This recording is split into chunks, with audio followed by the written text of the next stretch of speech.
2018 GMC Acroredia. I don't even know how to say that name. It's a dog piece of shit anyway. It's a GMC.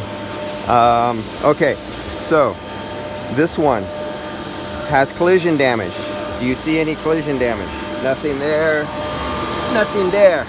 But I have to recover the refrigerant out of the system because it needs work. Have to move the evaporator. You go, but why? Because this is a dual AC system, and the second AC is all the way in the rear quarter panel, and this is where the collision was right here. So this all has to be pushed out. This has to be opened up.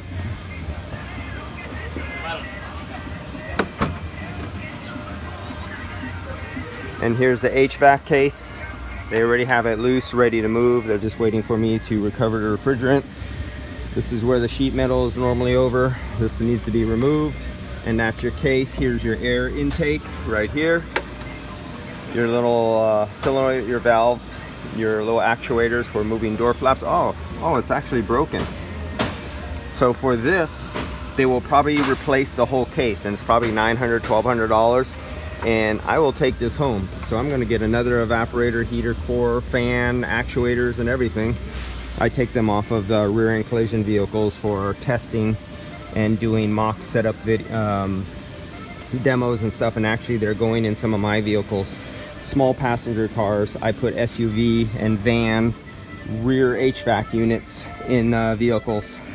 And so if you have a small vehicle, you only have front AC, I put in a rear unit so you have rear AC too. Really cool down the unit. Put a sub cooler on there.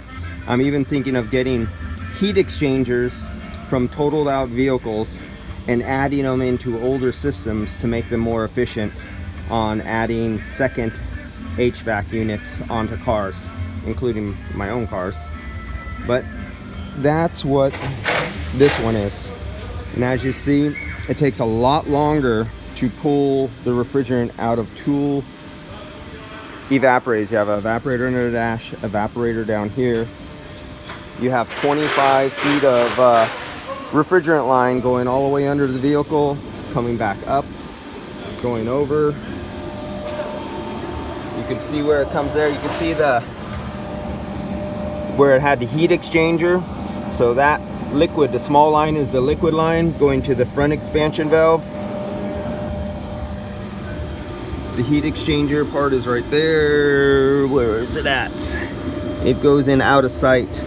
Oh, underneath the plastic case, underneath the filter box. So the liquid line is going into the heat exchanger that starts underneath the filter box. The heat exchanger, you could see part of it right there, and then the liquid line exits, and then it should branch off to the front and rear expansion valve. And of course, always check your refrigerant.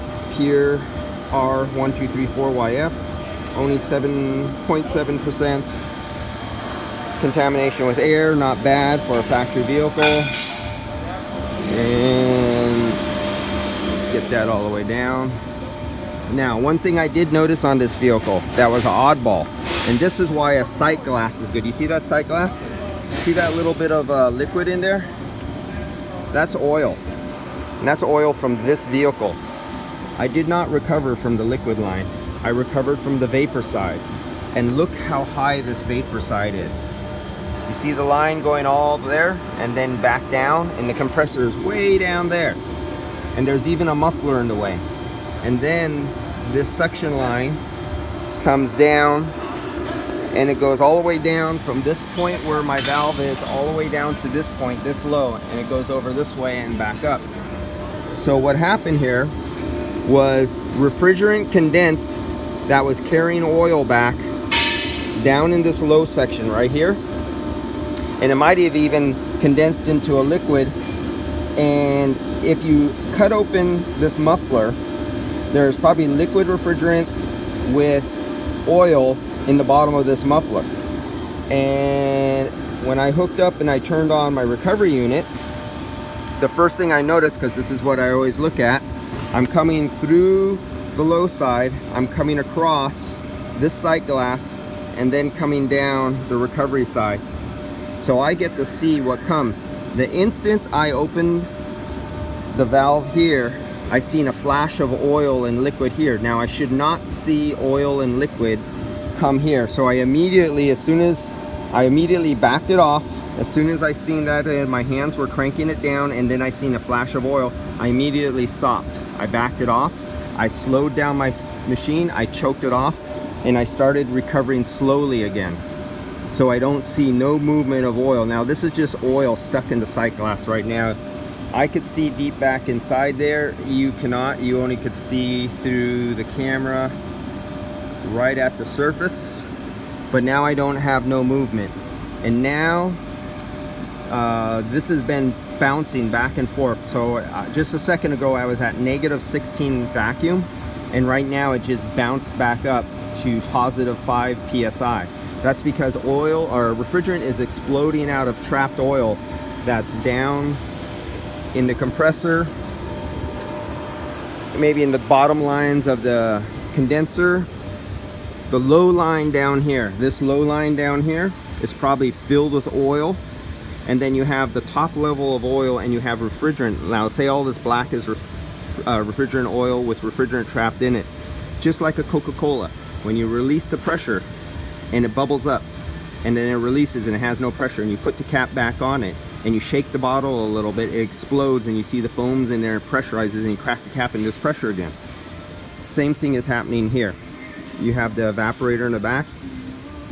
All the refrigerant in the evaporator went all the way to the bottom of the tubes of the evaporator sitting down there, and there's refrigerant oil trapped under the oil, and it's exploding out. And this is why you'll see your gauges go into a vacuum and then bounce back up again. You're constantly having these explosions of refrigerant bubbling off. This is a huge system, and this will take a lot longer. So now you just seen me, now that I was already getting the vacuum range, I know I don't have liquid coming down there. I have nothing flowing past here with a violent velocity that could be taking out any oil in the system. But this particular vehicle, if I did not have a sight glass to monitor the refrigerant and I just hooked up to the low side and turned on a recovery unit, this one, for some reason on this particular low side line, removes a lot of oil.